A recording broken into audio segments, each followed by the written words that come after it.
Um, Very good evening to all of you. We're very happy to have one more session of Talking Films online. This particular session is somewhat special because we are discussing a documentary, but we're also discussing a documentary on a filmmaker, but we're also discussing a film. Usually we watch a film and discuss it. This time, since we felt that the documentary would have some context and some relation if we watched it, along with the film, we thought we should also watch Dharti Ke Lal, the iconic film that K. Abbas directed in 1946. To join us in this discussion, we have Mukesh Sharma, who is the filmmaker of the documentary I Have Something to Say, K. Abbas. Mukesh Sharma was born in 1970 at Jodhpur. He did his graduation in sociology and anthropology from St. Xavier's College, followed by a master's degree in sociology in University of Mumbai. This was followed by a specialized course in film and television production from Xavier's Institute of Communication. Presently, he's working as a cinematographer with Films Division Mumbai. Besides this film on K. Abbas, he has directed Satyu, Nepatya, Progressive Voyage, Aru Jan Bholi, Stories from the Wilderness, and Wheeling the Ball. Mukesh Sharma also suggested, very kindly suggested that we invite Dr. Zoya Zaidi for our discussion. He said she was the subject specialist for the film, and it would be great if we could have her for this discussion. And he facilitated having her with us on this Talking Films online forum. He contacted her, and now we have Dr. Zoya Zaidi with us for the discussion. Dr. Zoya Zaidi, who's a medical doctor and grandniece of K. Abbas, as I said, was the subject specialist for the documentary. She's also a poet, and she's passionate about calligraphy and photography. Welcome, ma'am, and welcome Mukesh Sharma to this discussion. We are eagerly awaiting all that you have to say about the film, about the documentary first. We can begin by discussing the documentary. And then also we can go on to discuss Dharti Ke Lal. For your information, we would, all of us who join the discussion today would have watched both the films. So you can assume that you are speaking to an audience who is familiar with both the films. Now over to you. Mukesh, do you want to begin?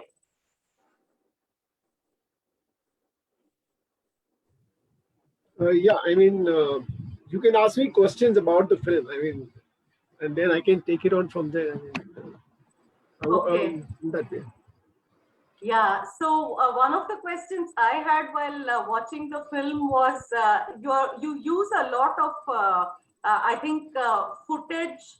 Recordings, audio recordings, and also other kinds, video recordings. Was this part of NFI, or where did you source these clippings with which are such an integral part of the film that you have made? Yeah, basically you're asking is the audio structure of the film, basically, the narrative. So, when I was making this film, I didn't want to use, a commentary or something like that. I wanted the person or the personality to speak out his voice. Normally what we have in biographical films, okay, so and so person, there's a recorded narration, and then there is a connecting interview to it, and those kinds of things, which I didn't want to do that. I wanted to use the voice of Abbas Saab at various places of time. So there's a film historian in Bombay who I knew, Mr. Sanjit Narvekar. So he was also very close to, he was with Screen in those days, Screen newspaper, film magazine. So he guided me that, he gave me the research material and I read it. And then, that's why I got more into the subject. And then I started looking for the net. I went to NFI, and some of his audio interviews which were in the films division films itself. So I got from All India Radio, and then when I read the life of this, so I began to connect the audio uh, in a linear structure with his life basically. So when you see towards the end, there is a fumble kind of an age reflecting in his voice. So that is when he and I was fortunate to get even the combined voice of him and Vasant Sati, I think so. So the two of them, yeah, and the two of them always work together in the industry.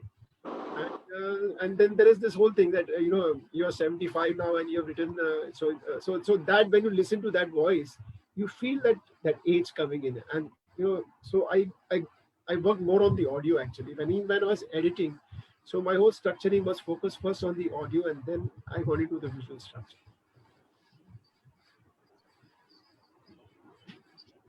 Can I come in, Nikhila? Nikhila? Yeah. Yeah. Please go ahead. Yeah, sure. Please go ahead. Mukesh Sharma, my question to you is very basic. Why Abbas? What made you, identify Abbas as the subject of your documentary? Why did you want to make it? Okay, I see. I work for films division, so we have n number of subjects coming in basically. So we make films on various subjects. That is, I could make a subject on a railway. I could make even a subject on a film personality. But what happened with me is that before before getting this assignment, I had done a film appreciation course at the FTI. So I got very much hooked when you get into the film academics. So he's a very key person when you go there and when you learn about him. So I really wanted to do something about uh, Abbas Saab and his work and all those things. And there was an internal competition basically. So you had to give your ideas. So we were 5, 6 of us. We had given the idea, and from the internal competition, my idea clicked, and I was given the film basically. So that was happened. So this film had come from the ministry itself, that they wanted to make a film on Abbas Saab, and someone had to do it. So it came to me, and I was fortunate I did it. Thank you. If anyone wants to come in at this point to discuss with Mukesh about the film, you're most welcome to intervene. Well, I would like to put in a few words. First of all, I want to talk a little about Abbas Saab. I think he was one of the most multifaceted, one of the most multi-talented, one of the most prolific of all the people in the family, all the literateurs, all the literary people in the family. And he had this tremendous energy, and he had this progressive outlook towards life, and he wanted people to know about it, and he wanted to convey what he had to say. And that is why this film is called, as suggested the title, that I have something to say. So am I there on the am I there? Yes. He used to say that I have something to say, and I will use any medium which comes my way in order to convey what I have to say. And if I can convert even a single person to think like I do, to think humanely, and to think for the human race itself, then my job is done. So first, he was a journalist. He started with journalism, and he was first. What he was doing was that he was criticizing the film, and he had a column of a film critique in Bombay Chronicle. And he used to criticize, these films which are going on those days, the mythological, and he said they are escapist films, and these films do not say anything about the common man, what's happening to us, what people are suffering, and what their souls are like. And so he says he wanted to make something about the people. And he found this Indian People's Theatre, that is IPTA. And he made this film, which is called Dharti Ke Laal for Iptain, in which he introduced many people like Balraj Sahani and all, uh, who later on became people who are one of the doyens of film industry. And all his life, he remained true. And I have hardly seen any writer, if you look at him as a writer, who has not changed over the years, his outlook towards life, his ideals towards life. But Abbas is one person who remained the same, and his ideology remained the same till the time that he died. And after first doing journalism, where he soon started writing Blitz, and in Blitz, and there he was doing the last page. And this last page was written for 40 years consistently by him, and holds a record that that probably no person in the world has. And he did not miss. And this was not only in English, it was also in Urdu and in Hindi. It's called Azad Kalam. And Azad Kalam, and they all three came out together. And I have seen that Azad Kalam sometimes had different subject, while the last page had different subject. And Gulzar says that at that point of time, it was so popular that people used to go up to buy Blitz because of his last page. Then when he saw that journalism is not helping, and he started writing stories. In fact, he started writing short stories to begin with in the very beginning. And he has some beautiful short stories on people, on women, on partition, on After 47, and his famous story, Sardarji is there. Actually, I want to say a little bit about this story. This happened with my own mother and aunts, this is story.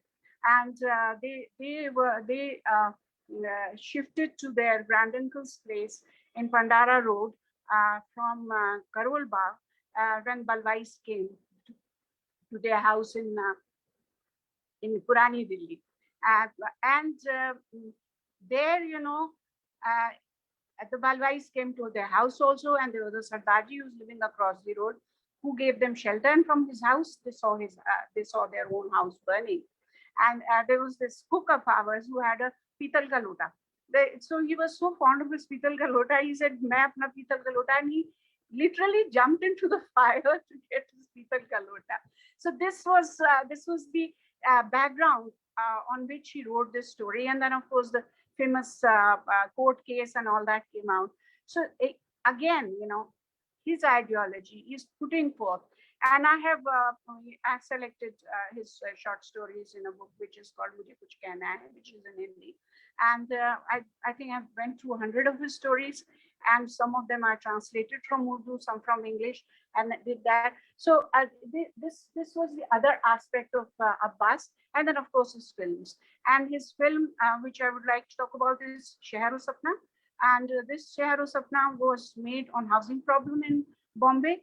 And he got the idea of this film when he was actually coming back from a movie of Kurosawa in the night at 12 o'clock. And he saw two lovers sleeping together, oblivious of their condition, on the footpath.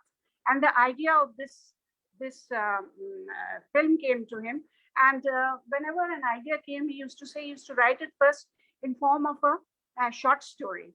And he wrote this short story, which was called Ek Hazar Ek Raatein, or Patthar Ki Sej Pe. So this was 1001 Nights of Alif Laila. It was juxtaposed against that, and it was just the opposite of that. And then afterwards, this idea sort of kept brewing in him, and later on he made this movie called Shehar-o-Sapna. And then he made movies on the issue of water scarcity, and that was Do Boond Pani. Then he made another movie which was about underbelly of Bombay, Bambai Raat Ki Baahon Mein. Then he made, of course, the famous Saath Hindustani, where he introduced Amitabh Bachchan. And then Amitabh Bachchan, of course, later on became a superstar. But he was actually introduced by Abbas. Oh, Abbas made all these movies. Asman Mahal was about the decadence of Nawabs, were dying. And so they were, all of them were about human being, their plight, and how they cope up with it. What is also remarkable is, I think, the sheer, copiousness with which he was writing, making films. There's so much. There's so much that he has written in his lifetime, and there's so much that, so many films that he has made. So one wonders, whether a human being can achieve this much, given that he was, into journalism, writing this weekly column, and then all those short stories and novels, that he was writing, making Non-fiction. films. Yeah, making films as well. So it's really quite something for someone to have been so consistently working, dabbling in different forms of media, different genres. So that's really something remarkable. Yeah. Also, I was wondering if Zoya ji, you will know something about this process, because some of his novels went on to become films, or were the films made first and then published as novels. So this sequence of novel to film and film then being published as a novel, would you know anything about this sequence? Because as people interested in literature and cinema, this is an area of interest to us. And if you read his biography, then he talks a lot about how he made his films. And actually, first, whenever he conceived an idea, then the first thing he would do would be to write a short story on it. And then that shorter story he would think about, converting it into a movie. And sometimes he went and he narrated these short stories to people whom he wanted to make. For instance, he went to V. Shantaram, and V. Shantaram heard that. Before that, he went to the person who had actually been there, to China. And when he narrated the story, he says that, how did you know all this? So he said, no, I didn't know all this. I just used my imagination. So he said, this is exactly what happened to Dr. Kutnes. And then he went to Shantaram, and Shantaram then took it up, and he was enthusiastic about it, and he made a movie. Similarly, when he wrote Avara, at that time he wanted Mehboob Khan to make this movie, but Mehboob Khan wanted stars of his own choice for the movie, which Abbas did not like, because Abbas had a very, very bad stint with the stars, because he had made a film with multi-starrer film called Char Dil Char Rahein, in which Meena Kumari was there, Raj Kapoor was there, Shammi Kapoor was there, Nimmi was there, and it was full of stars. And they really gave him a very hard time. And in the meanwhile, his wife was not well, and she was going in for an operation. She had a rheumatic heart, and she was going for operation. And before going for operation, she made him promise that you will not take stars in the movie. So he said that I will not take stars. So that was his promise to his wife. So at the time of making Avara, he said that I want Prithviraj Kapoor to be the father, and Raj Kapoor to be the son, because this is a natural sequence for them, and they will be more comfortable in this role. So it did not work out with Mehboob. So he went to Raj Kapoor, and Raj Kapoor immediately took it up. And he went with Raj Kapoor and with Sate, who was the one who used to write his film scenario.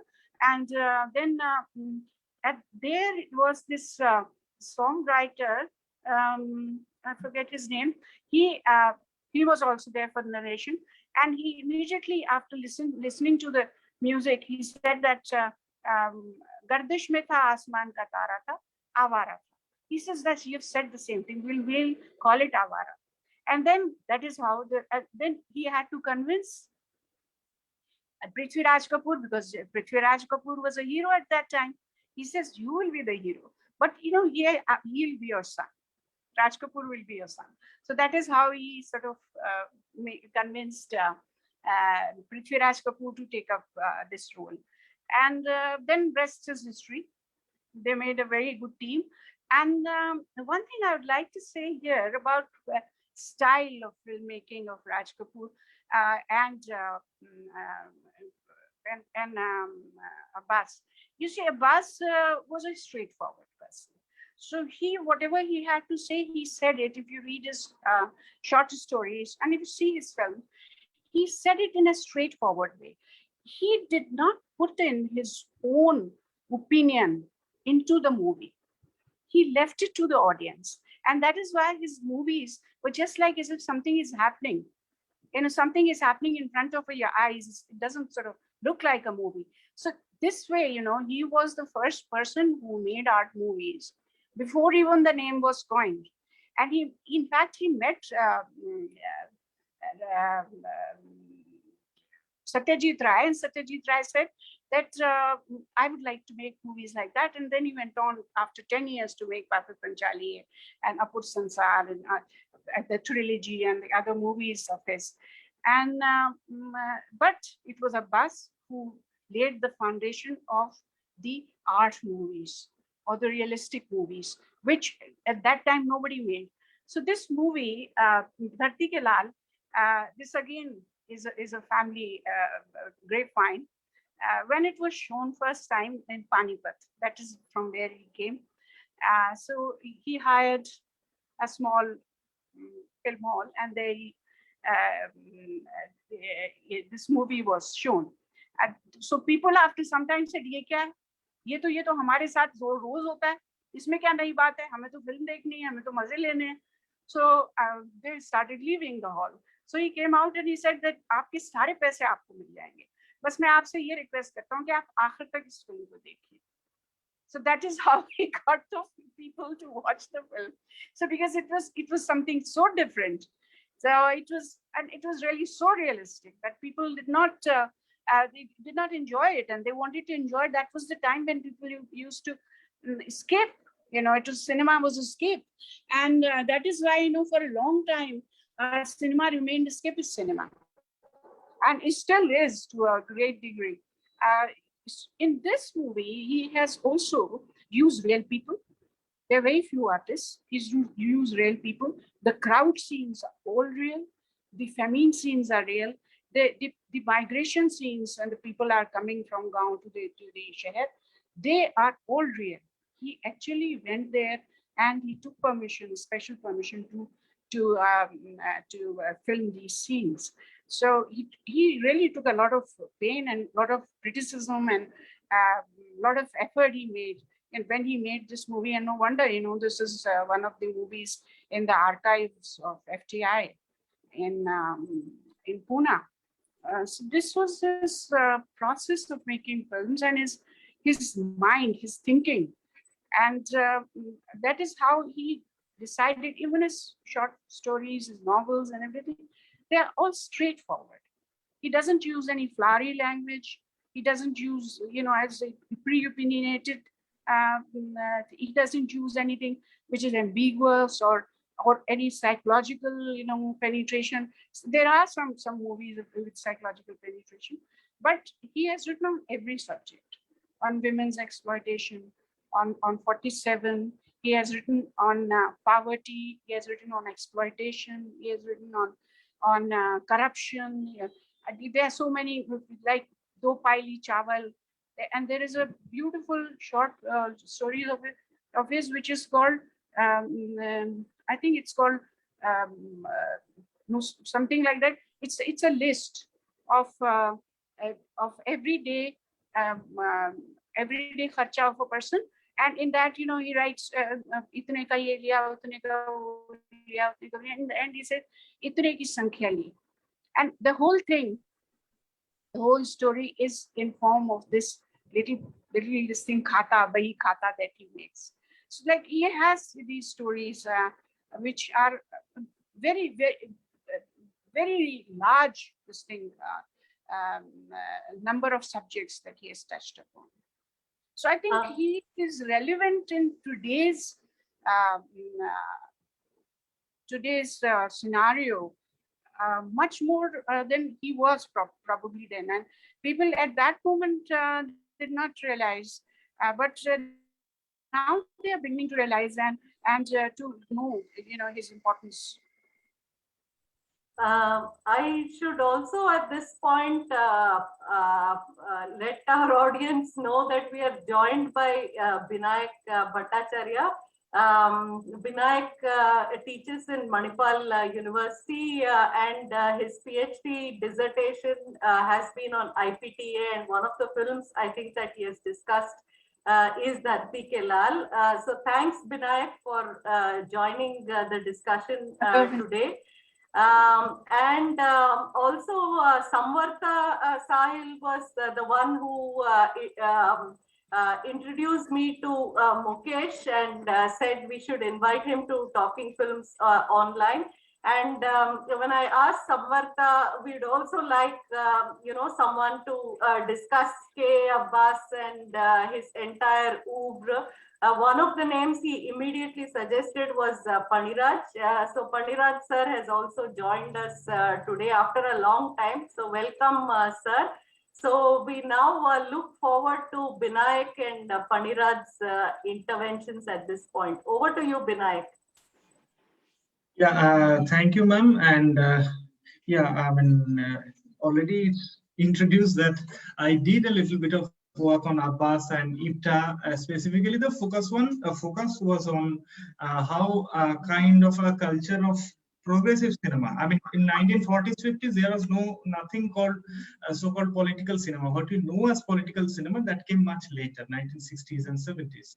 So we may consider it kind of early days of political cinema in India. And more than political cinema, what I found in my research, it was a kind of a political initiative. See, if we consider, while talking about Abbas, I think it would be better to consider the perspective and the time when this certain culture of progressive cinema was developing. And it was not only progressive cinema. And at that time, 1930s, 40s, it was a kind of waves after waves were coming in literature, in theater, in painting, in journalism, music, even in photography.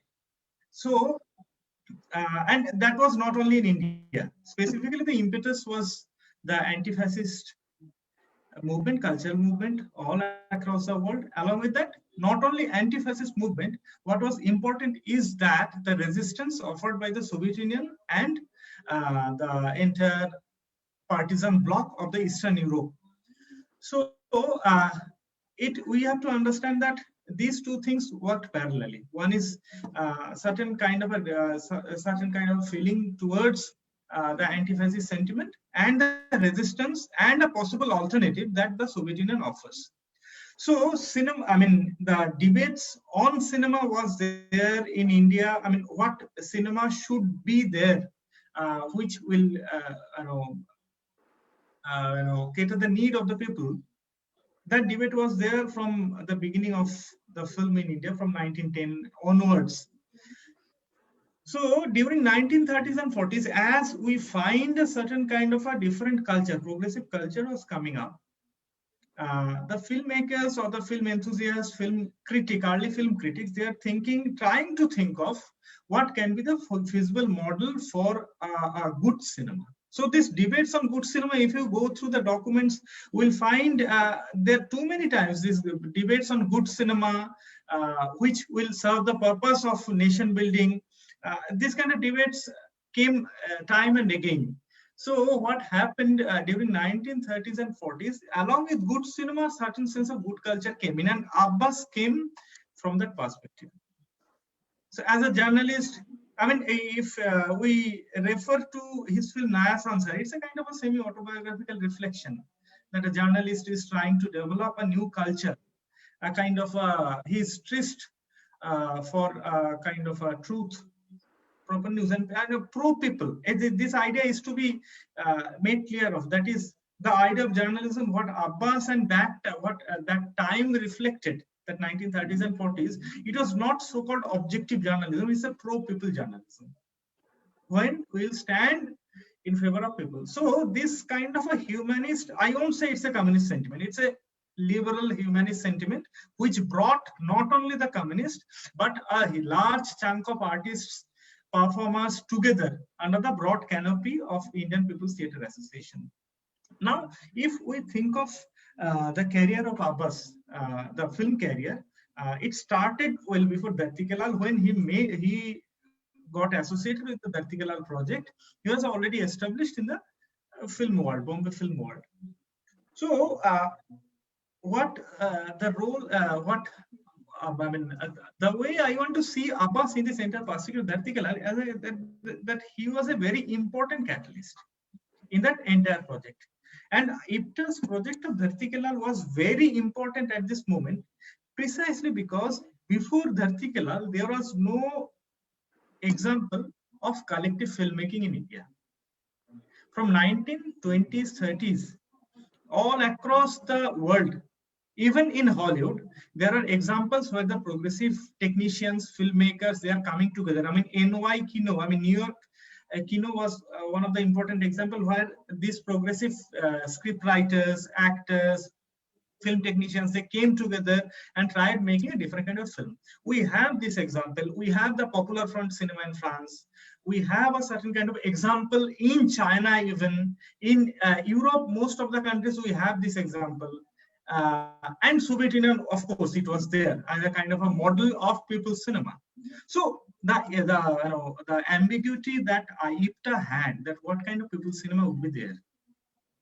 And IPTA, as it was not kind of a assembly of hardcore partisan communists, there are too many openings through which they could engage. And another very interesting point was there, though the IPTA theorists, not only in cinema, in literature, in other fields of cultural practice, they were familiar with the idea of socialist realism, the doctrine forwarded by Maxim Gorky in that Soviet Writers' Conference in 1935. But in practice, what they did is more social realism than socialist realism. And that kind of a flexibility was available precisely because of this apparent looseness of this organization. That's why Abbas could come together along with people. I mean, the team of Dharti Ke Lal, I mean, now we can see. I mean, it was Shombu Mitra was there, and they were already there in the production Navanno.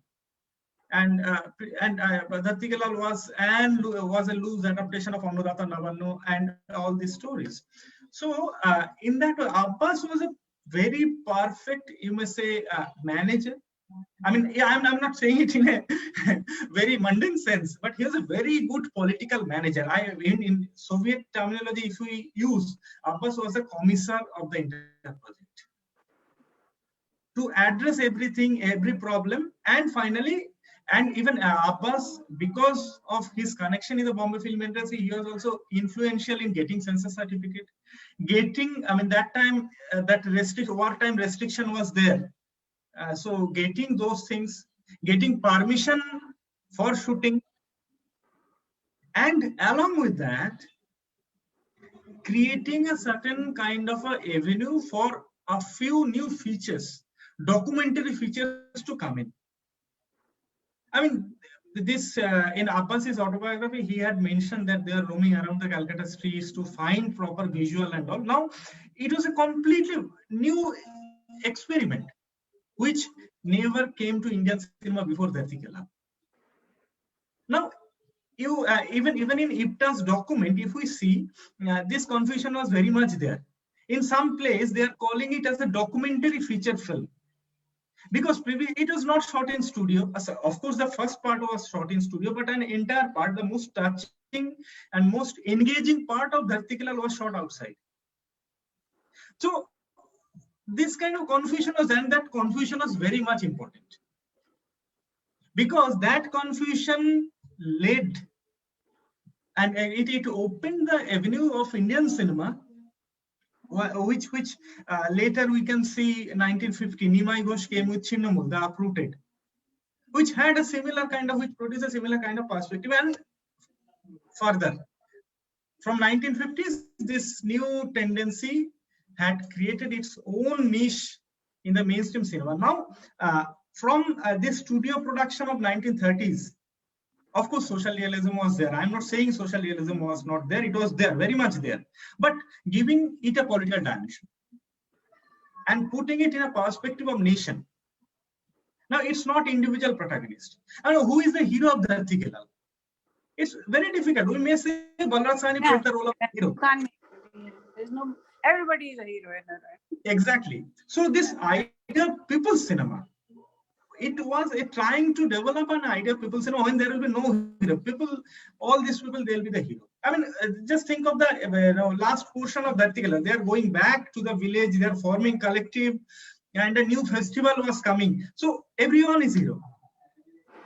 So that is very interesting political transformation. I mean, if we see the this trajectory, Abbas worked as the important mediator in this practice of collective filmmaking. Later in 1970s, if we go, we see John Abraham and all. That's a kind of avant-garde art house kind of filmmaking practice. But this people cinema, which is the, I think this Abbas, this film, that is the closest model to studio cinema.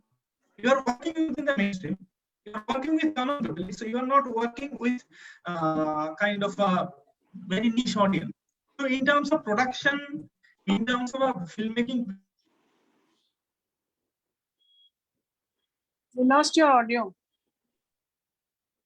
Yeah, I think we have lost Binayak briefly. We lost your audio. Binayak, are you there? Just click on the audio. I think he must have. No, he's lost his connection. Yeah, so he'll join us. He'll join us. Paniraj sir, you want to come in at this point? No, I want Zaidi ma'am to finish her presentation because I'm very much involved with her presentation. So I want Zaidi ma'am to finish her presentation, then I'll respond with my responses to what memory I have. Yeah, Abbas. Okay, I think you have missed am I what audible? she had to say. Yes, you're audible, sir. I think you missed what she had to say. She spoke in the beginning.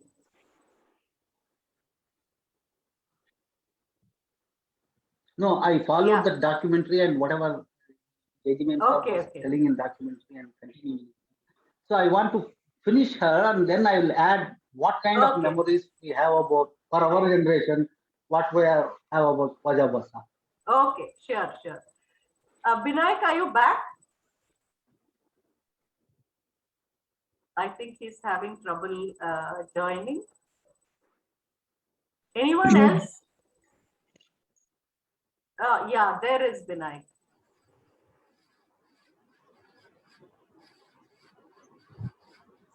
Binayak, are you there? Yeah, go ahead. Yeah, you can go ahead, Binayak.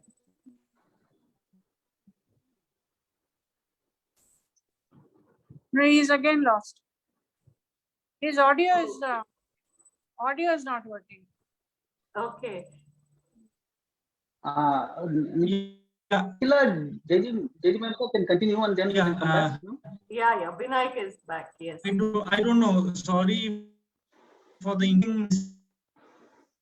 We are not able to hear you very clearly, Binayak. Yeah. Wanted to say I have almost I just can you hear me? Not really.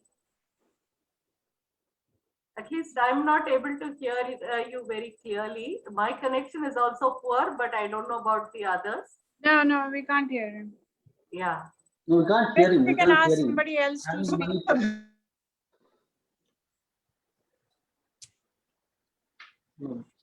Can I come in? Yeah, sure. Yeah, please go ahead. Okay. Yeah. I'll go with While the reminiscence part of it as to what Khwaja Ahmad Abbas and this film particularly has meant to people of my generation, you know, in the sense that I will not take the film criticism part of it. I will take a different route altogether. I must have been around 16 when I read Inqilab for the first time, you know, and then at later stages, films like Sheher Sapna, Bambai Raat Ki Baahon Mein, Asman Mahal, to, these together, the writing as well as the films, it shaped the sensibilities of thousands of people like me, you know. So therefore, it is actually an answer to Geeta's opening remark as to why Abbas, which she put to the filmmaker, the maker of the documentary here, that Abbas has been responsible for shaping our sensibilities, you know. I loved the documentary. I loved the documentary, but I would have liked to see a little more of Aligarh there, you know. I mean, in fact, in the film, we saw Ali Sardar Jafri, but I mean, he knew so many people. One wonders, did he know Majaz? Did he know Yes.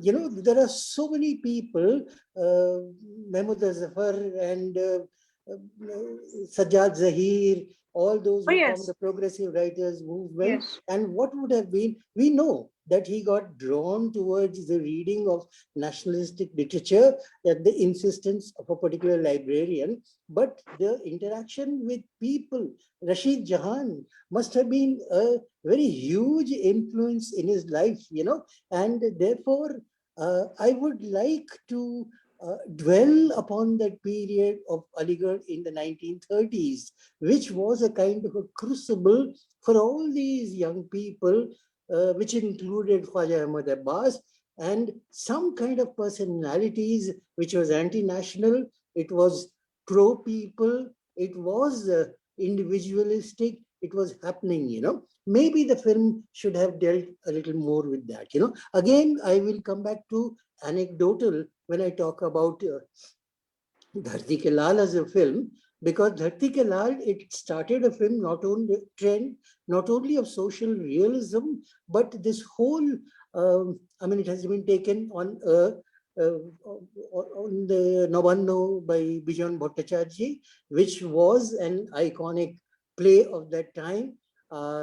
And I have talked to people who were very close to Bijan Bhattacharjee, particularly this friend of mine whom I have practically grown up with, and Bijan Bhattacharjee, Mahashweta Devi, they were his mama and mommy. So I have heard a lot from his father, who was a close friend of Bijan Bhattacharjee, as to what kind of impact Nabanno must have had on the imaginations, on the politics, and on the aspirations of the people. And they, the way they used to go from village to village, from show this play and other plays. And once in 1943, IFTA was formed. Khwaja Ahmad Abbas was one of the early members of this thing. So there was a kind of a movement, and Abbas is there right in the center of it. And this film, Dharti Ke Lal, it started a trend which continued for a long, long time. Satyajit Ray has made Ashani Sanket on the same theme, you know. Mrinal Sen has made Akale Shondhare on the same theme, you know. And of course, Partition Chinnamul. Somebody, I think Binayak Even mentioned Do that. Biga Zameen. Do Bega Zameen, you know.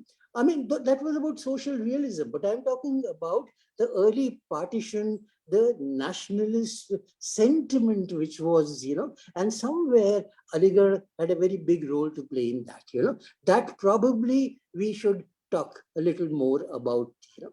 And of Well, course, I can talk about Aligarh.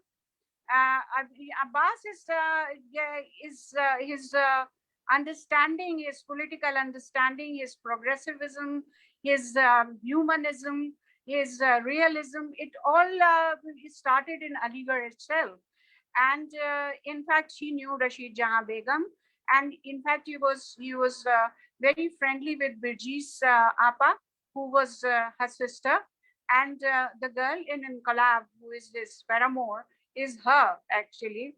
And Birji Sapa, to the end, she used to speak about him with great fondness. And of course, being an elite, she got married to an elite person and all that. So of course he knew, and he knew Papa Mia's daughters and all. Then of course he knew Sardar Jafri. He was very friendly with Krishan Chandar, who was a very good friend of his.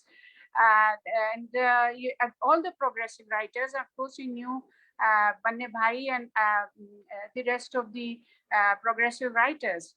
And they were the ones who formed this crucible in which, that was the boiling point where progressivism and realism and humanism took birth and picked up his strength. He started a paper in Aligarh itself, and this paper, since he was a rebel of sorts, he was not the editor of the main paper of the university. So he used to write this paper with his hand. At night it was written, and all of them wrote it down, all the students, and then they used to go and they used to paste him in the walls, on the walls in the night, and in which he used to criticize the British Sarkar. And before he moved to Delhi, he had already started writing, and his journalism and his ideas had already started has started germinating. And in his autobiography, he writes an incident where his cousin Khwaja Ahmad KG Sayyidan, that is Ghulam Sayyidan, he took part in a debate. And in that debate, Sir Ross Masood and great stalwarts were there. And he was very young, and he was a professor at the university. He became a professor at the age of 28 in the education department. And there was this debate about whether the Muslims should join, especially the intellectual Muslims, should join the Khilafat movement, or they should join the national movement. So he spoke in the end in favor of the national movement, and he turned the table, and everybody was kind of metamorphosed into thinking the way he was thinking. And Sir Rasmus got up and he embraced him. At that time, Abbas was only 11 years old. So Abbas, immediately decided that I want to become like Baijan. I want to become like him, and I want to be like him, where I can put forth my ideas and kind of invoke and inspire people towards humanism and realism. Mukesh, do you want to come in? Do you want to respond to what has been happening so far? Yeah, I mean, very, very interestingly listening to it, basically.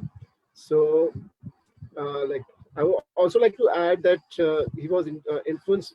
He says in the film about this thing called Roads to Freedom, and that is one of the books which he's really been influenced. And that whole idea of nationalistic movement which is there is it's that influence is coming through also through a lot of Western intellectuals. Though he's there in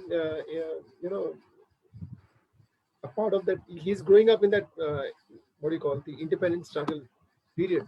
But then there is a strong influence of Western intellectuals, and then he mentions about that book Roads to Freedom. So that is one thing. And the other thing which I also want to say, that Mr. Vinayak was saying that his film was people's film. So when you look at Dharti Ke Lal in the titles, so it's there somewhere that it says people's film. There is something about it that. It is by the people, for the people, by the people, for the people. So that is really, and that's very, very clearly saying, that where the filmmaking stands for. He stands for the people, actually. So that is very clear in the title itself. And another point is about his films. I mean, he wrote a letter to Gandhi about cinema. And so we have in our museum, which is the National Museum of Indian Cinema, which is there in my office.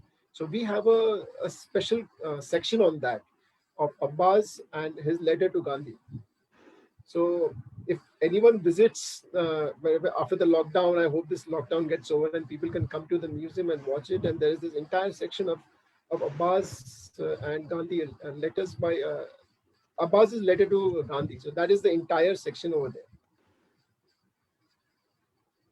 And about his, okay, I just watched some more points about some of his films, like when I went to NFI. So the print of Dharti Ke Lal was not of Sher and Sapna is not in not good condition. So I couldn't get, when I was searching for the film, so the print, the celluloid print of Yeah, Sher and Sapna it is not available. It's I not was available. just lucky that at that time, I was old enough to go and watch films when this movie came, and I saw that movie and we went to the award function. And I'm really so happy because nobody has seen that movie because it got lost. It is not there. But And it's then a beautiful movie. It's a beautiful movie.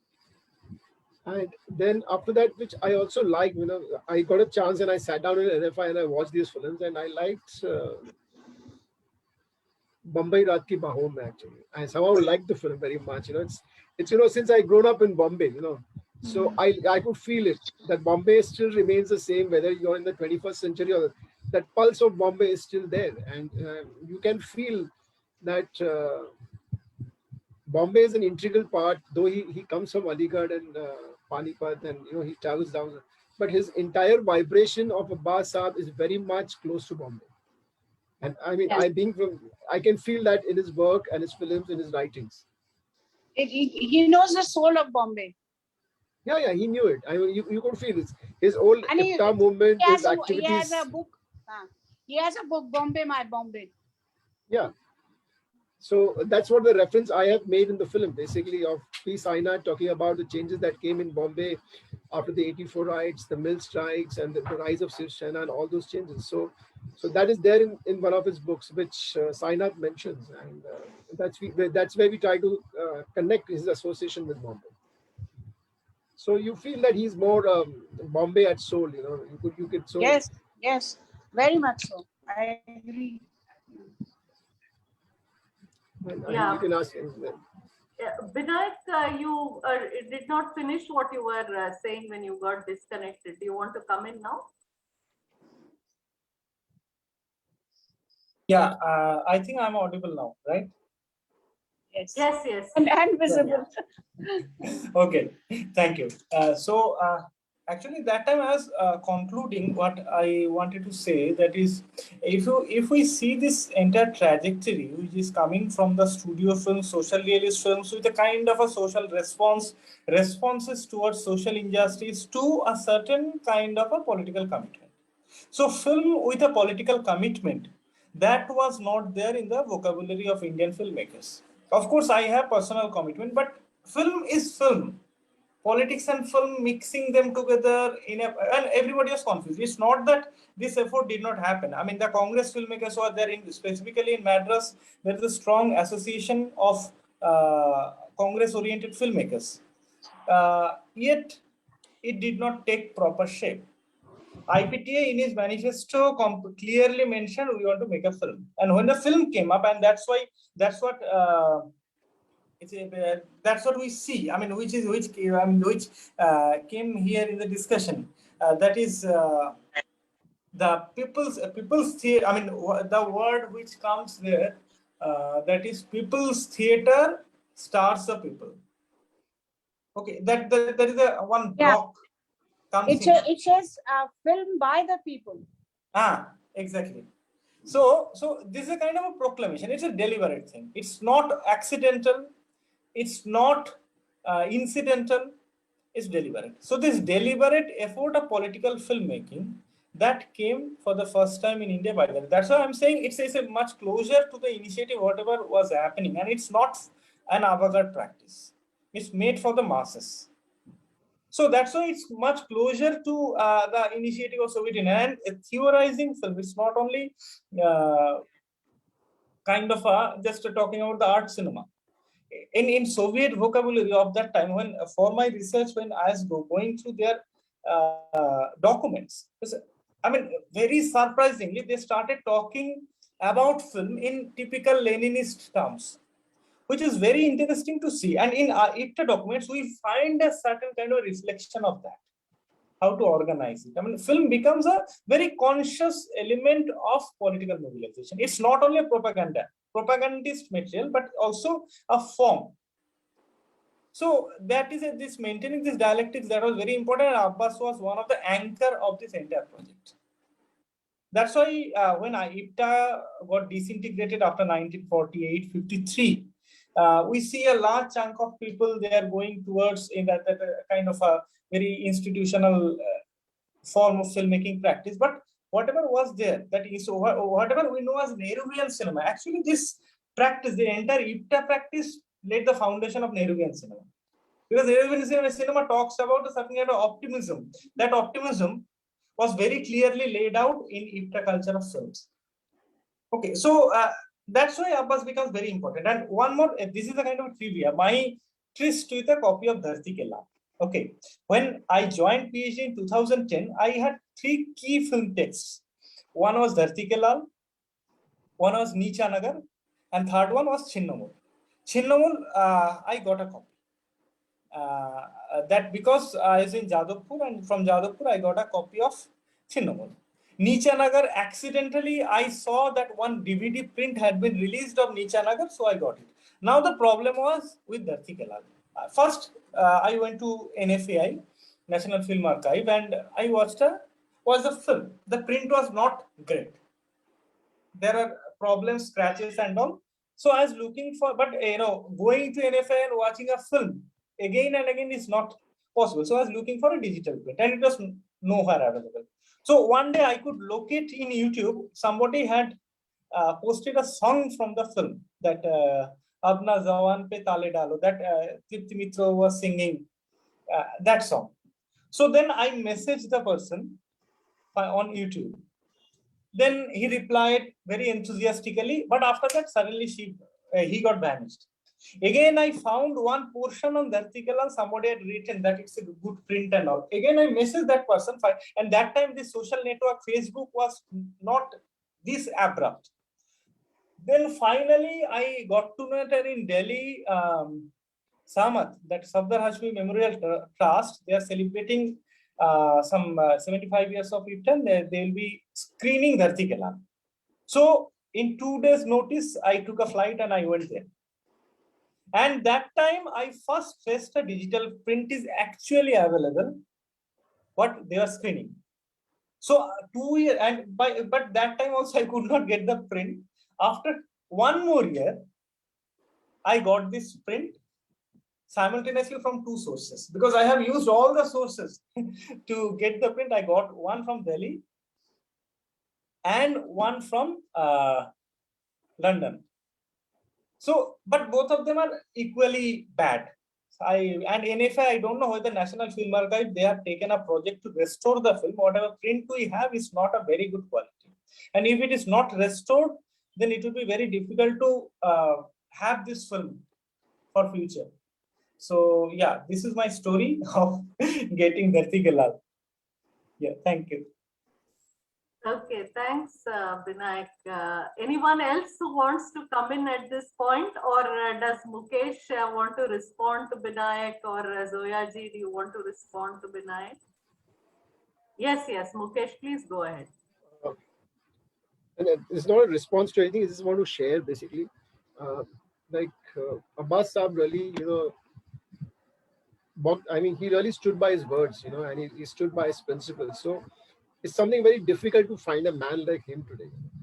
Like when I interviewed, or when I met Mr. Amitabh Bachchan, or when I met Tinu Anand, they have so high regards for him, saying that this man stood for his ground. When he was not well, he was willing to sell in fact, he sold the rights of South Hindustani at a very, very minimum cost. So, you can really understand, a man who's really, even in tough times of life, he really stood his ground that, I will not do wrong things, basically. So, and that was very great. And so because of that thing, I think so I at a very personal level and I very emotionally have that long respect for him. I mean, in today's world, no one can be like him, to that level. He's a very self-respecting man. And he never took any help from anybody, especially monetary help. And he didn't care for money. He just wanted to convey what he wanted to say. And money was the last consideration. So his wealth was his words which he could spread. So if you go to his house, he lived very simply. And what I noticed was that he was working all the time.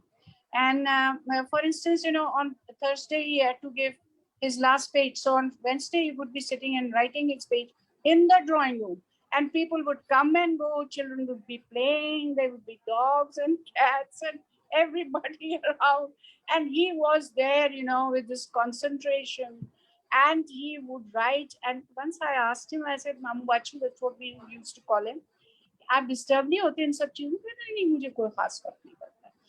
And he was so generous that once a man came and he said, Abbas साहब, ये है, मैं बड़ी मुसीबत में हूँ, ये है, वो है. Abbas didn't even listen to him till the end. He put his hand in his pocket, took out 40 rupees, said, मेरे पास ये है, अगर आपसे इसका काम चल जाए, मैं जानता हूँ बहुत कम है, तो मुझे बड़ी खुशी होगी. So this was the kind of man that he was.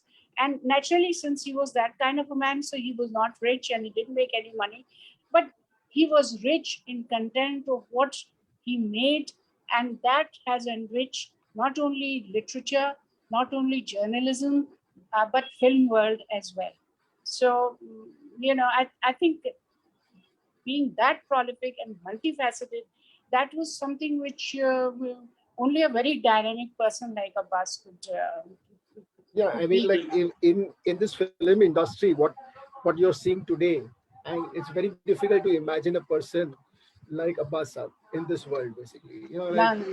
Yeah, today's world, this film industry is like it's hardcore commercial, basically. Even to talk to someone, they would charge you, so it's a so high-end commercial. But a person like Abbas Saab really was on his ground, on his principles, and lived by that. He never went into any wrong things. And that is why the films that he made with the new comers, they were more poignant, they were more forceful, and they conveyed much more than the ones which he made with the stars.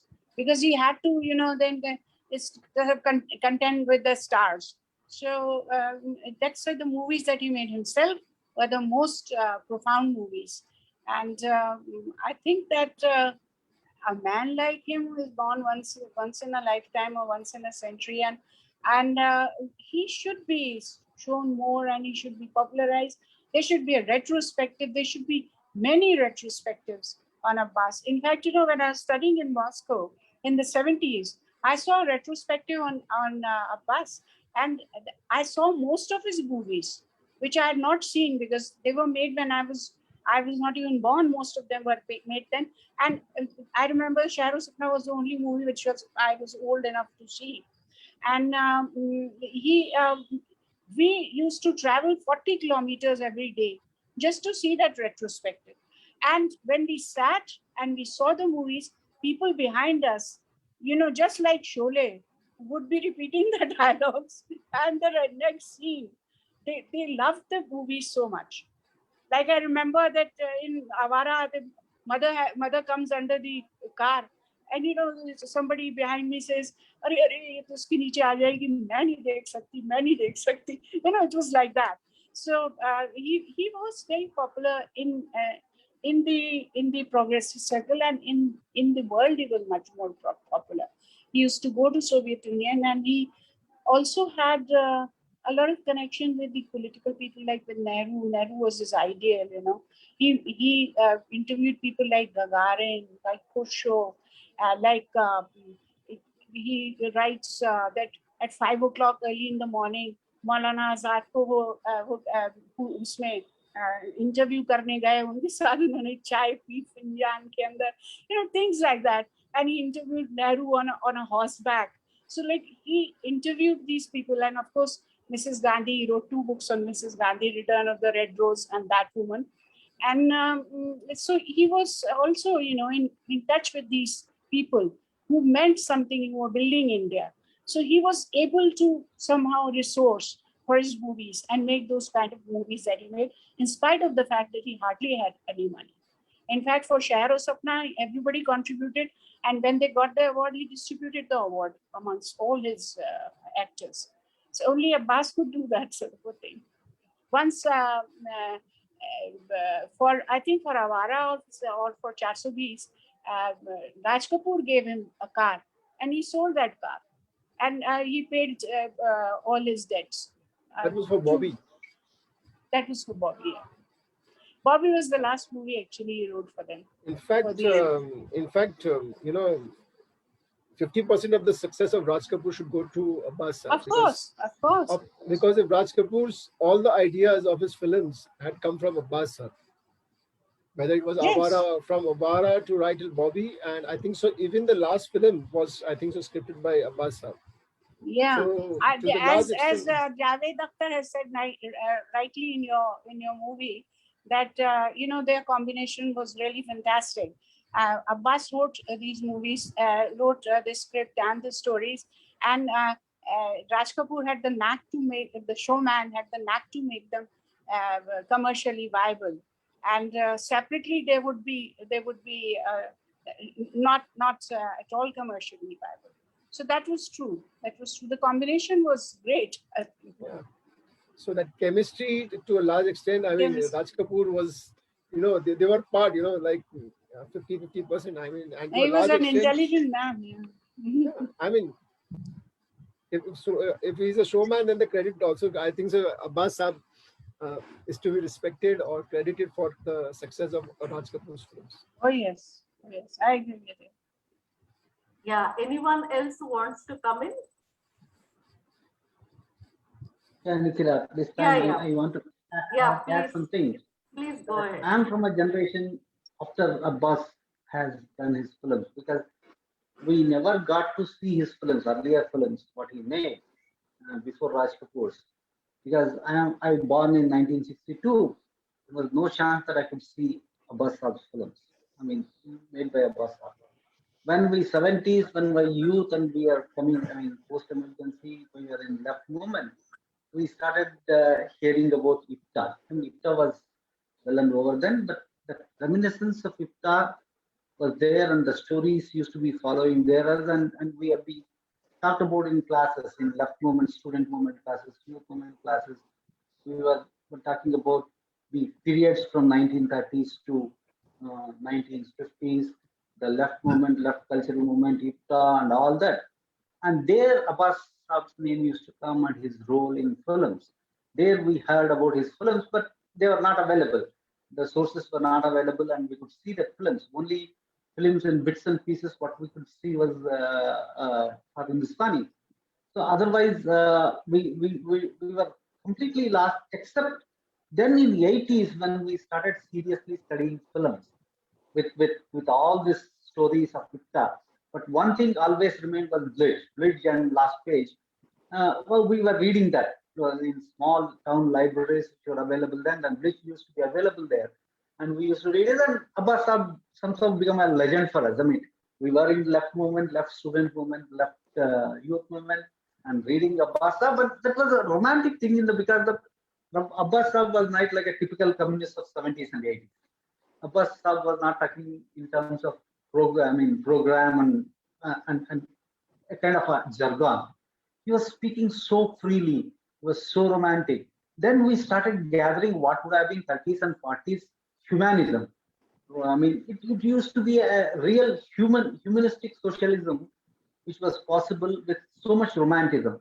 Then back in the 80s, when we started studying films and we started watching Raj Kapoor's movies, for the first time we thought how a big studio like Raj Kapoor studio or Raj studio can be so rooted in society, and bringing back the common people and the subaltern people into their films and making of films on that.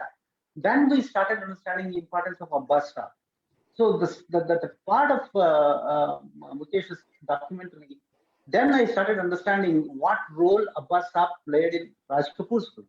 But for Abbas Saab, would Raj Kapoor's film would have been like that, and which would have been kept us on the ground about the popular films and how is to be made and how the subaltern themes have to be brought into the mainstream films, made it as common sense for the people that talking about the people, talking about the poor, talking about the aspirations of the poor, and talking about the needs of the poor, if not for what Abbas Saab brought into Raj Kapoor movies, would it have been remained for us in the 80s and would have kept our and GL for social action and carrying us forward until he passed away in 1988 and with reading his bridge and ending there and then connecting it to Saina. So this kind of there's a lineage that I very much owe my enthusiasm, what I have today in social activism, to the kind of romantic humanism what Abbas Saab kept alive through the mainstream popular film of Raj Kapoor. So even today, while talking about the mainstream films, I will talk about Awara, I will talk about Sri 420, I will talk about the popular films Raj Kapoor made and the content what has been brought there. Because we lately realized that it is Abbas Saab who is responsible for the kind of infusion of humanistic. It is carried from, of course, Ipta, socialist realism, what was done in earlier films, but even today they are not available. As J.D. Mem Saab told, we need to get back, and somewhere, and even in the smallest of the places, we should be able to do that retrospective so that we can rebuild back and bring back that kind of memories and relive that, not only relive that, reorganize those memories for today. Because this is a very dark time where Abbas Saab holds as a center of gravity. Center of gravity for people like us who let us, I mean, what caught us is humanist romanticism, which was not led with jargons, which was led with a true organic love to the people, subaltern people on the ground. So that bringing in mainstream cinema and passing on to us, that I feel it really important. But for intellectually talking about Abbas Saab and his theories is not the point. Point is how he passed on it to a generation, to us, and made that kind of ideas made realistically possible for us and kept us alive even today, keeping us alive even today. So that is what the memory of Abbas Saab, what we carry. Not so even now I have not watched except Hindustani, I have not watched any of his films. Particularly, fortunately, since here I got the copy and I could watch that. Otherwise, it is not available for common viewers like me, who is not in institution, who is not researchers. Binayak did that and is a part of research and endeavored that. So common people doesn't do it. But what I remember till is now after watching Mukesh's, thanks to Mukesh for that what role Abbas Saab played in making Raj Kapoor movie a down-to-earth voice in mainstream cinema of the subaltern people and the aspirations, socialist aspirations in mainstream films. I entirely owe it to Abbas Saab. Thank you, Paniraj sir. Zoya ji or Mukesh, do you want to respond, or Vinayak, any response? Yeah, just one. This is also trivia. I mean, Abbas was also a very important figure. I mean, this idea has come. Mr. Mukesh and Zoya ji, they have mentioned that half of the success of Raj Kapoor should go to K. Abbas. So again, Raj Kapoor was very much famous, a familiar face in Soviet Union. Now, Abbas played a very important role in starting the cinematic exchange.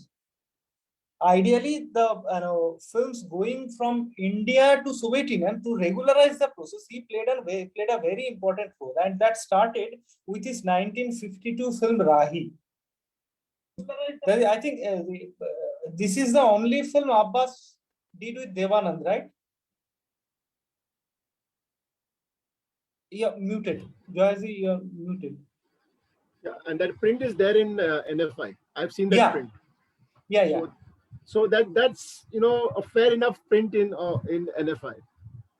Yeah. I think so. Yeah, And it that was is with Devanand and Nalini Jivan, Nalini and Javan. it was made on A Bud and Two Leaves on Mulkraj Anand's story. Yes. shot in Darjeeling. Yeah. Huh? It is shot in Yes. Darjeeling. Yes. And that movie was again with stars, and he had problems with Yeah, them. I mean, just Yeah. I'm just adding I to, wish that somebody would dig up Shahro Sapna, because it's one of the most beautiful movies he made, and he got the national award. Maybe the national archives have got it somewhere, because it should be seen by people. Because that is one movie which I really liked. Maybe it was the first movie which I saw. The physical condition of the print itself, because I tried them to play it for me. Can't be restored. So there is some serious problem in the physical condition of the print. That's what I feel. Yeah, so but that apart, Abbas has got so much material, and Abbas has got. I was so prolific that if you start researching on Abbas, and I researched on Abbas for about 1.5 years, and I felt that I've just touched this the tip of the iceberg, because he's so prolific and he has so much to offer. I was very little at that time when he was very active. So at that time, I hardly read any of his stories, or apart from Shahro Sapna or later films, I hardly saw any of his films. It was later when we were celebrating 100 years that I started researching on Abbas. And then we brought about this book. There's this short stories which I compiled, and there's another book we brought about, which is called Bread, Beauty and Revolution. And it has all the posters and snippets and people's obituaries on him, and all from and pictures from his autobiography and about the autobiography. Some of his short stories are translated there. Some of the poems, one poem which my aunt wrote, that one is there. So it was then that I realized that what a dynamic personality he was. I'm not saying this because he was my granduncle, because I have many granduncles who are all very great. Even his poem, Ababi, including Hali, but he was exceptional. He was exceptional, and I think we should be working on him somehow or the other, making him popular, so that the generations which come for posterity, people would realize, that this kind of a cinema, this kind of a literature, this kind of journalism also existed. Even his short story, Ababi. I have written this. I have compiled the short story. Mujhe kuch kehna hai in Hindi. No. Abbas Saab's first short story, that is Ababi. That is Ababil. Ababil he wrote when he was 19 years old. Yeah. So before being a filmmaker, that also is very symbolic. Beautiful story. So before being a filmmaker, he was basically, you can say to a certain extent, he was a born writer, a born creative person. Right, and many stories like Bholi that can be made into a film. Many stories like that. He has. In fact, he wrote these stories with the scenario in mind. Some of them are in scenario form. Some of his stories, they are written with this idea that they will be made into films. There are lots of his stories like that. One of them is about Amitabh Bachchan and about it is called I forget the name of this thing, but it's about Amitabh Bachchan and Jaya Bhadri. There is a story which is inspired by the life of Guru Dutt, where the film doesn't run any. It burns all the canisters of the film, and film ki 17 dibbe or something like that. And lots of his films are made. Lots of his short stories are written in such a way that they can be developed into films. I just want to add on basically is, since we talk in today's world, cinema and all that, he is one of those persons which the Indian cinema should give credit to a scriptwriter who's not given much credit in Indian cinema. So he's one of those persons which the Indian cinema should, respect him as a scriptwriter.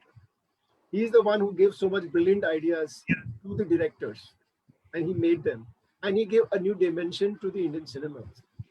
So that is where I feel Abbas Saab is respected. And if he was not, I mean, hadn't been a person like him, the Indian cinema would not be have films like these. We would not be seeing such films of social values or political ideologies. Like we are making now, we wouldn't be that- able to. yeah. So I think so. He's one of those pillars basically. I mean, today, if you're watching Awara, Shrichar Subis or anything, all that values, all those our thought process today, when you see those films, whichever generation sees this, I love saw it. Any I love generation, Charsulis. I think that's his best. and generations which will be coming after us also. I think so. They will really understand the human values basically, and what are the problems of India, which I think so remain constant even today. Exactly. Yeah. So others, anyone else now wants to come in? Basav has also joined us. Basav Biradar, do you want to come in at this point? Or Sanjay, Tarakeshwar, Sridhar? I really enjoyed the film. Thank you for inviting me also to watch it. And of course, I mean, I've been a Abbas fan, who isn't, for a long time. So what I found interesting is, of course, I didn't know many aspects of Abbas's life, and that is something the film gave me, especially the prolific writing. You know, I knew about the films and his association with IPTA, etc., but not the column. For example, I didn't know that he used to write in 4 languages every day, sort of a thing, right? So Three. 3 times, yeah. So that was something to kind of very surprising for me, and I watched it a couple of times actually in the week since Nikhila ma'am shared. So that I mean, I really find it very interesting that we don't have people like that anymore, right? So that is something. It's kind of a end of an, you know, it's not only about his own life. It's also, it talks of a society, it talks of a value system which no longer exists. And I think that's why this film, of course, is important, because it shows us a glimpse of the value system of that time. Even, you know, somebody like Abbas, who worked with stars all the time, especially with someone like Raj Kapoor, to have very minimum sort of presence in the limelight. I mean, in today's world, it is shocking to be able to, when, you know, everyone has to hard sell themselves today, right? So it would be very difficult to for such a person to exist.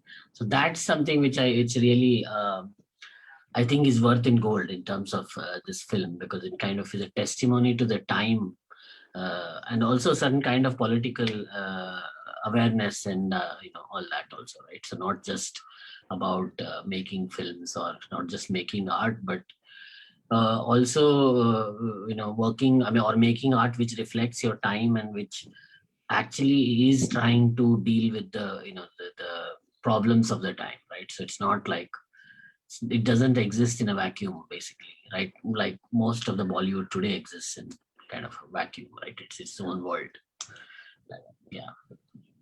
Yeah, that's all I have to say. But I was curious of all the archive material you collected. So if you can talk about a bit about, especially the print archival material, is it something somewhere available, or did you really go on collecting from you know, magazine archives or newspaper Oh, archives? you really have to collect it. You really have to collect it. We really had a hard time collecting his. I only had four of his books when I started, and then in the end, you know, I managed to collect something like a couple of dozen books of his. So it's very difficult. You have to go to different libraries, you have to go to different archives, you have to go to. I haven't yet been able to get hold of his last pages. आखिरी last pages भी थोड़े बहुत हैं, लेकिन ये कि वो क्या क्या कहलाता था उर्दू में, उसका नाम क्या था? नहीं उर्दू में लास्ट पेज का नाम क्या था? वो क्या नाम था उसका? Anyway, अभी मुझे याद आ जाएगा. तो वो I haven't been able to get that, you know. I haven't been able to get that. Last pages भी हैं, लेकिन ये कि आजाद कलम जो है वो बहुत कम है, और I've been sort of asking people कि भाई somebody do research, somebody get this, but you really have to be very, very interested in all these things. Yeah, but the shots of the last pages, it's if where do you stay, in Bombay or where are you based? Oh, I'm in Bangalore. Yeah. Okay. But So in Bombay, there is in Elphinstone College, there is an archive. okay. Okay, if anyone is doing any cinema, so they have preserved all the newspapers. Okay, you have to go there and you have to say that you want the newspaper of so and so time, and and you just pay a nominal amount, and they'll give you the pages, and the physical condition of the pages. So we were fortunate that I got those shots, the last pages. In fact, all the last pages in English were available. Some of there. them are yellow, absolutely yellow, and sort of. And they're very delicate. You have to be very, very careful in turning them. But that publication was owned by which company or which press? This was Karanjia. Blitz. Blitz, right? Yeah. Mukesh ji आपसे question था, ये collection नहीं हुआ ना वो last page का? Last page is not antholoized. I mean, it's not last page is not made into a book, isn't it? No, it's not made into a book, but I think someone has made a collection of his articles or something. So some of his last pages he himself has chosen, and he has brought out 2 books, and one of them is Blood, Beauty and Revolution, and the other one is I write as I think. These are the 2 collections which he himself has made, his own selection. Where are those books available? Because I saw in the film that you have shots of the books, but I couldn't find them online anywhere. They are mine. I got them from here and there and from libraries, and I returned them. Most of them I have got, but a lot of them I received. Whatever material you see in this film is thanks to Mrs. Zoya Zaidi. And because of her, I could get all the materials and all the guidance. So I am just a maker. I mean, she is a resource person. Her guidance was there, and that's how we. In fact, when he died, then I from every newspaper, I took the cuttings out, and I kept them. I kept them for all these years. They were there with me, and I didn't know why I kept them. But then now they really came handy. When we were celebrating his 100 years. So that was there. Then there were some posters, and of course his books were there, whatever books I had. Then I collected more books. Then I photostated a lot of books from libraries. So I have a book which... But there are no print editions now available, is it, of these books? Very few. Some are there. Suresh Sadaji is there. Sadaji is available. Sadaji is there. No, Suresh Kohli has a few volumes, 4 or 5 volumes. He has, and I also contributed to that. He has taken the short stories, selected them, and he has published them. And you can get it from his wife. Oh, okay. Yeah, I saw that there is Suresh one on Amazon also. Yeah. You can get it from her because at least you can get the books, and you can get them photostat or something like that, or just.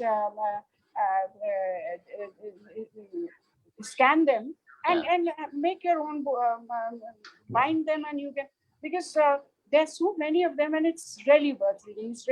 It's a great pleasure to read his books because they are they depict the common happenings around you all the time of that period, and some of them are so relevant even today, especially on exploitation of women, corruption, and how the poor are sidelined by the rich and all that. They are relevant even today. He wrote a book on Mera Naam Joker also, no? On the making of Mera Naam Joker. See, Mera Naam Joker and all the movies that he wrote. No, the book, he wrote a book on the making of Mera Naam Joker. All the movies that he made for Raj Kapoor, he turned them into books. And Mera Naam Joker bhi hai, usme 420 bhi hai, uske andar wo bhi hai. They are also there. They're also there. But I'm talking about his other literary work, his short story. Yeah. In fact, he wrote that I write my short stories like a clockmaker. Everything should fall in its place, and then it should tick. And his short stories were really written in such a way that they had a beginning, they had an end, they had a climax, and they had all the material and all the mystery of a good short story. Because a short story is like a it is like a poem, it has to end in such a way that it leaves you with a certain kind of feeling that you have come away a different person after reading this particular story or this novel. So they have that quality. I'm sure that you can get from Suresh Kohli's wife these a set of books. You just sort of scan them for yourself, and you must read them if you are interested in reading literature. Thank you. Yeah. I'll just add something. I was just 50 years of IFI, actually, International Film Festival of India. So I was doing a compilation work, basically. So I was going through the film archives of the very first festival which happened in India. And after that, the various series. So when I was studying the material, I was seeing that Abbas Saab was leading the delegation along with Satyajit Ray. And the very important, interesting footage of Abbas Saab and Radha Krishna. They're visiting the Rashtrapati Bhavan with the international film delegation.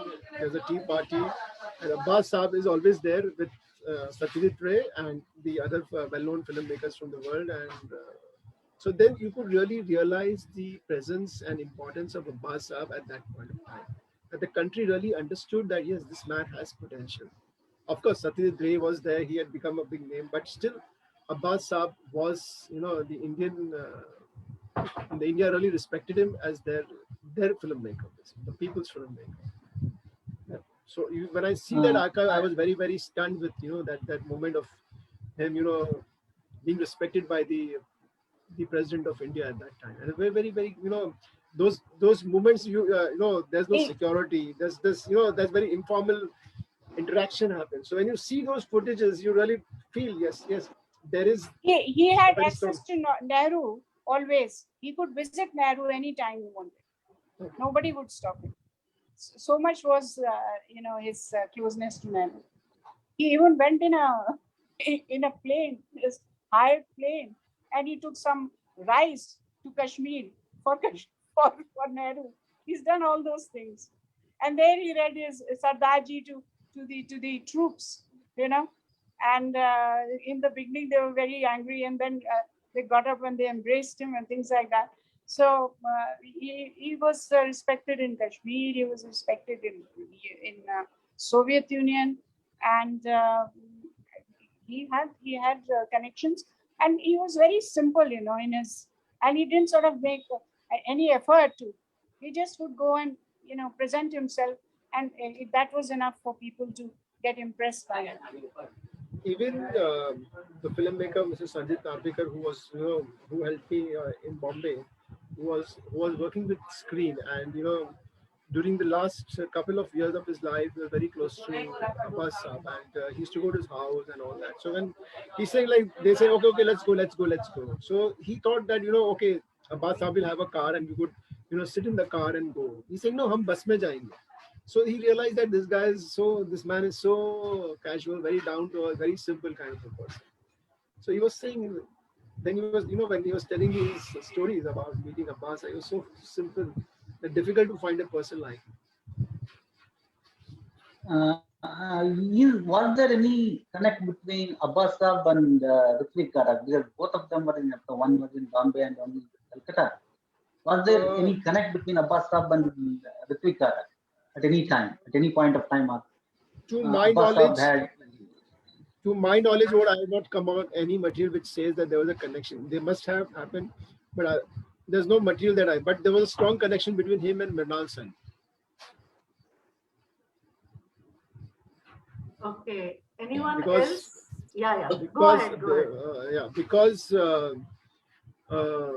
for this film, Mrinal Sen's films, the first one which Bhuvan Shom. Bhuvan show, the introduction of the introduction voice narration by Amitabh Bachchan. Bachchan, yeah. Yeah, that has been then suggested by Abbas to Mrinal Sen.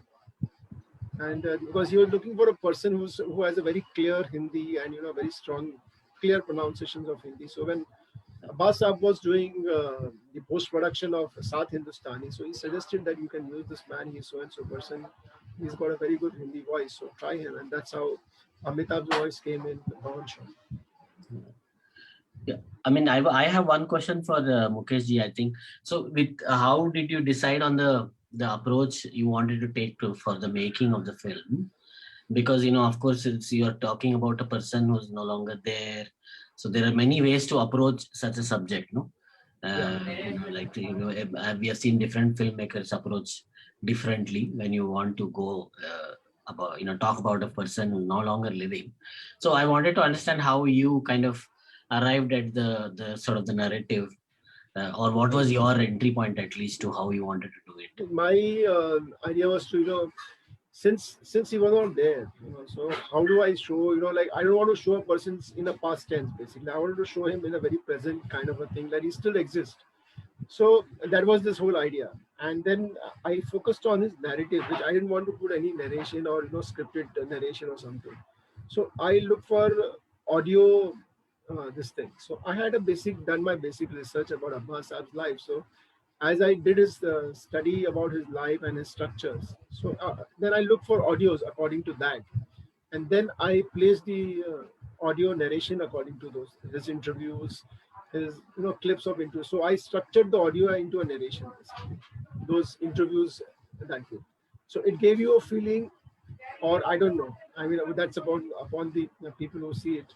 The idea is to give a feeling that the person is still there. I mean, that was the idea. Yeah. The archival footage which of Abbas Saab himself is very, very, I think it's for me the highlight of the film, with him, him going in a car, him walking around and all those. Yeah, so that was from a certain other earlier film. That was given by Zoya Zaidi family members. It was a small documentary made by someone from FTI. So there was a student's diploma film. So that was given to me, which I used it with permission from which I gave credit to FTI. And since we are under the same ministry, so I gave an acknowledgement. It was a lot of it was from Salma Abbas' son. Salma Siddiqui's son. He made a movie on Abbas. A lot of those clips were there where Abbas is going on the beach. That beautiful thing. Abbas is standing in his balcony, sitting and writing on his desk. They are the ones which are from. His name was Rashid Munir. Rashid Munir. He died very young and he couldn't make many movies, but he made this documentary on Abbas, which I think didn't get completed. But a lot of those clips are from there also. They are there in the film archives. Anyone and else? Abbas Saab's voice also. That's his diploma film. That's an FTI diploma student film, actually. So that's that there's a credit to the entire film institute in that. Yeah, I saw the credit to the FTI, but I was interested in a particular person who made it, so I was asking that. Yeah. Okay, anyone else? Tarkeshwar, Sanjay, Sridhar?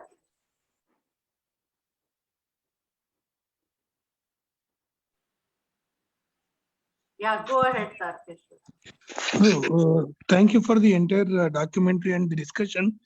I knew Abbas only as one of the early Indian writers in English.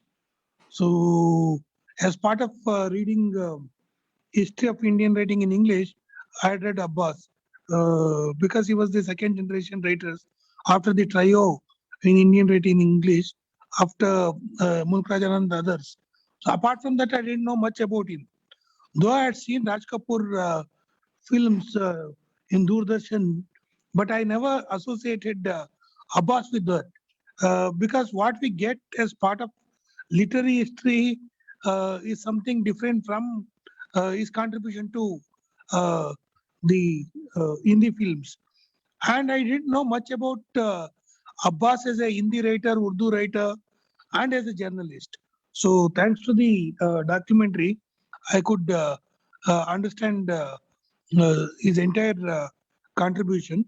And another point I just wanted to add here was today I was searching for Bal Nagamma.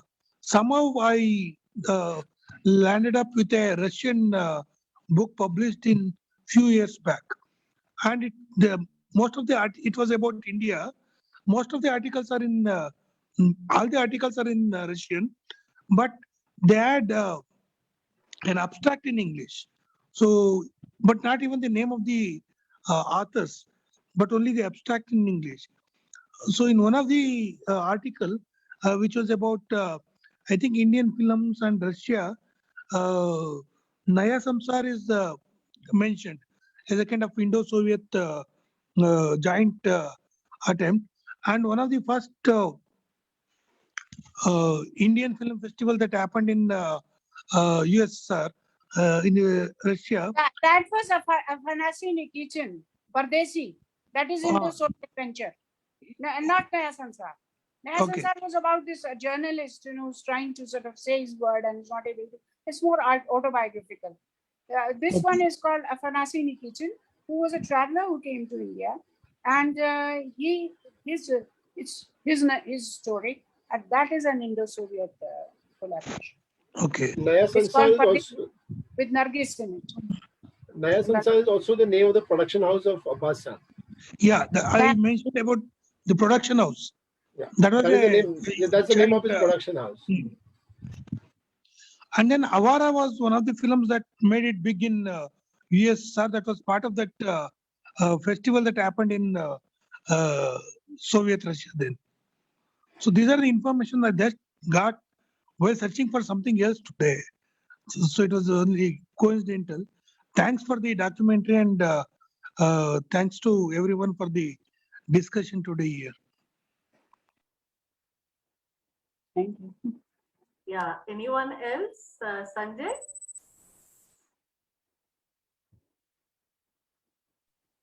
Sridhar, yeah, go ahead. Sridhar, go ahead. Sanjay has muted himself.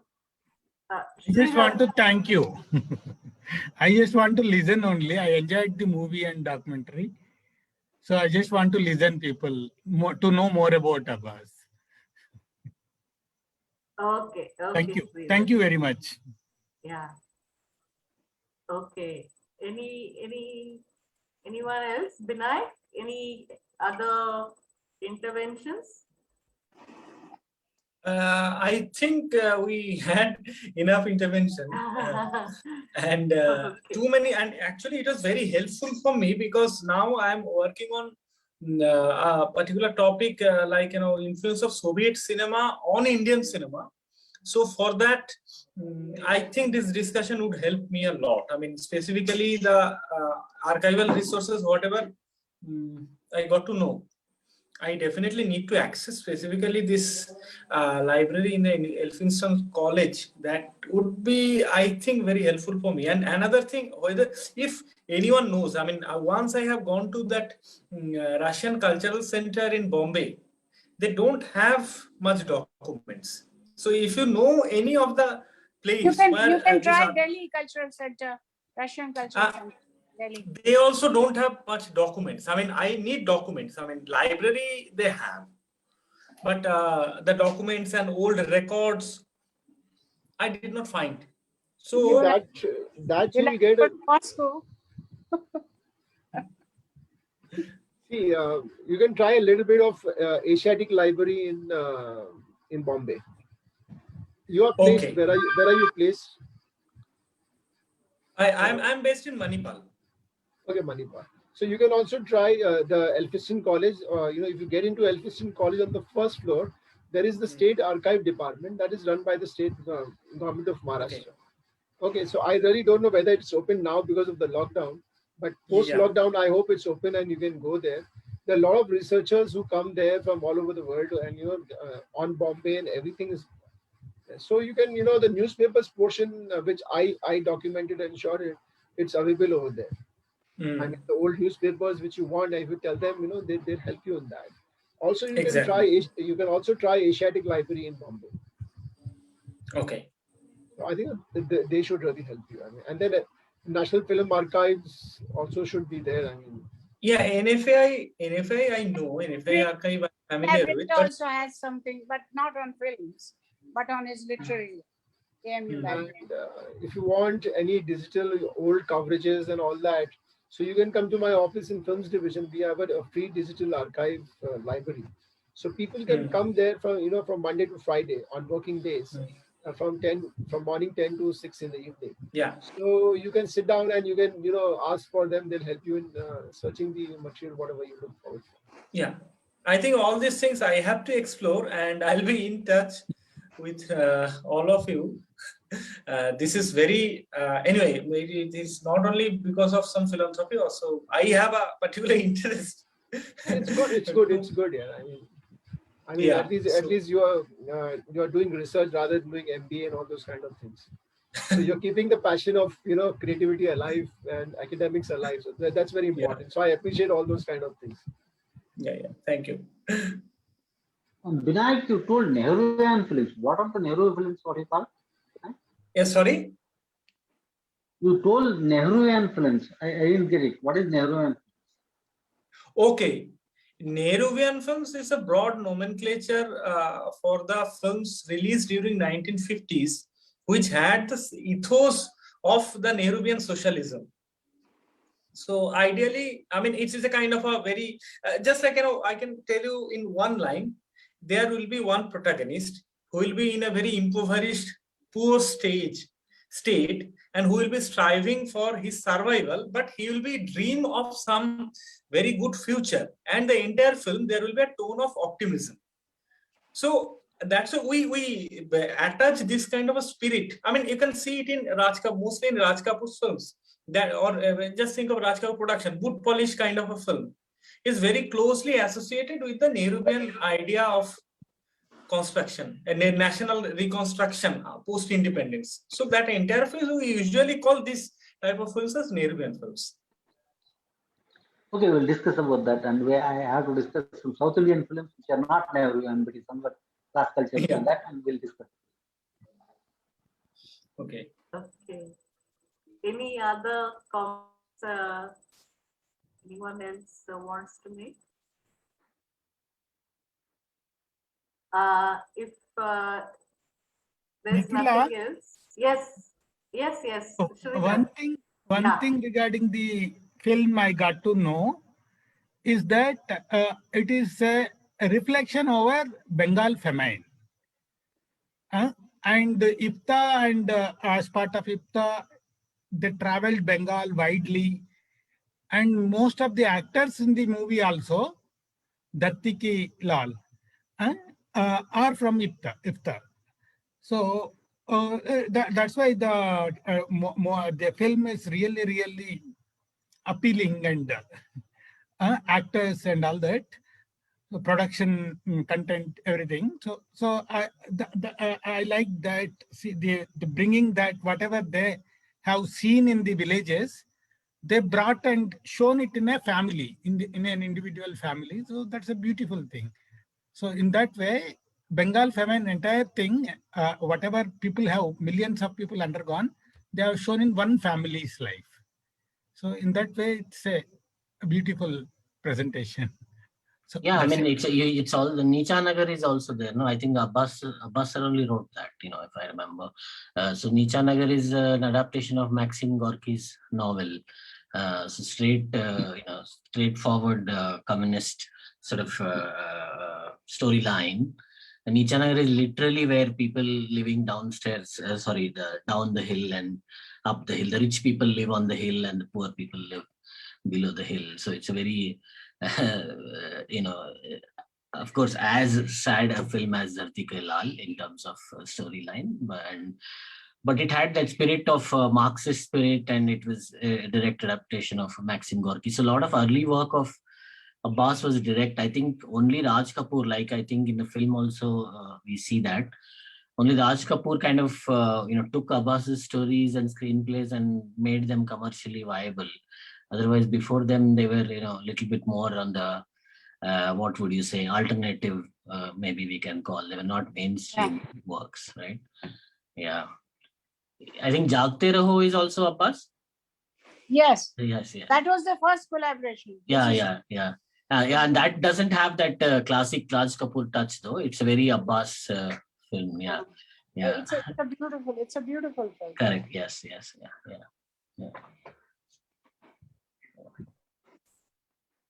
Okay. Yeah, so we've had a really wonderful discussion both on K. Abbas, the man, as well as on his vast works. I must begin by thanking Mukesh Sharma, who has made this possible by making available the film to us. And then Geeta and I just said over WhatsApp messages, let's also watch Dharti Ke Lal, and so that's how the two came together.